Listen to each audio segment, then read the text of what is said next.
What's up everyone? We're out here on the skin track and I wanna give you some tips on how to take kick turns. I think this is one of the hardest skills people have to learn when they get into backcountry touring or splitboarding. So let's go over a couple things that are gonna help you out.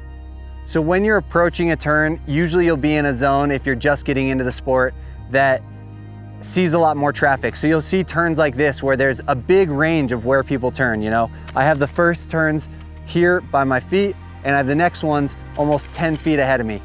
And in this circumstance, in almost all circumstances, what you're gonna wanna do is go to the highest point. Because if I turn here, then all of a sudden I have a way steeper pitch to follow the rest of the track up. So what we wanna do is we wanna get to the top of the turn so that once we make the turn, our feet are at the lowest angle. We know we can trust those skins to hold in the snow.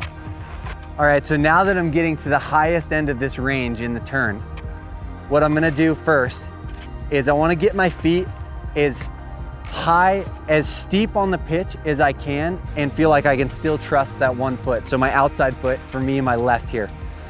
And the reason that we do that is because the steeper that outside foot can be, when you make your turn, the less of an angle it is. If I have my leg really flat over here, then all of a sudden, I gotta be a gosh darn gymnast to make this move. So what we're gonna do, we're gonna make that ski as steep as I can where I can trust it, you know, there we go. And this is the biggest thing that you have to learn is most people wanna go like this and lift with their hip flexor and come across. The reason you're backcountry skiing is to ski POW. If you're in deep snow and it's 2 feet deep, you can't do this, right? All that snow is in your way. So what you wanna do is you wanna bring your foot back. Think of bringing that heel back and lifting with your hamstring. And now that you're clearing over the snow where your track already was, and you pivot here. The other reason is if you have your pull here for balance, and you try to do this, now you gotta shuffle everything around. So you have everything balanced, you pull that heel back, pivot your hip right here, and then you can put this ski out and see how flat of an angle this is versus if I go there and I'm trying to come up this same track, that's gonna be really steep. Now this foot isn't nearly as steep, so I know that I'm gonna be able to trust this ski when I transfer my weight over. The other tip, and I can't really show you with this ski because it's twin tipped, if you have flat tails and the snow is soft, you can actually stick that tail underneath your outside ski and then your feet are really close together. You don't have any awkward balance. But since I can't do that, so we go there, then we're gonna transfer that weight over to where I can trust it.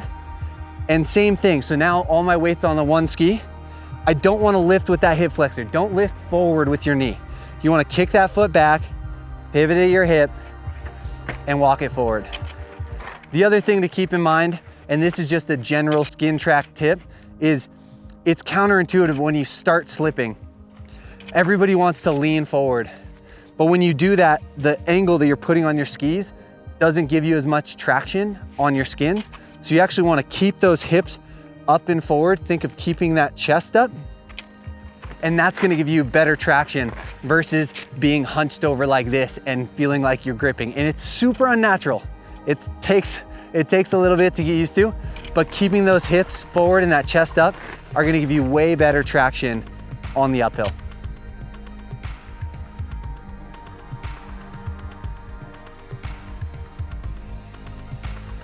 And to review, so step one, most of the time go to the highest point in that turn.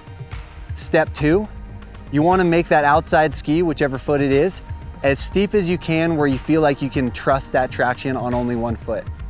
Step three is to remember to kick that heel back.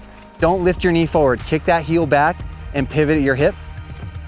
Step four is to transfer that weight over, and if you can also stick that tail of your ski under your other one so your feet are closer together, more stable.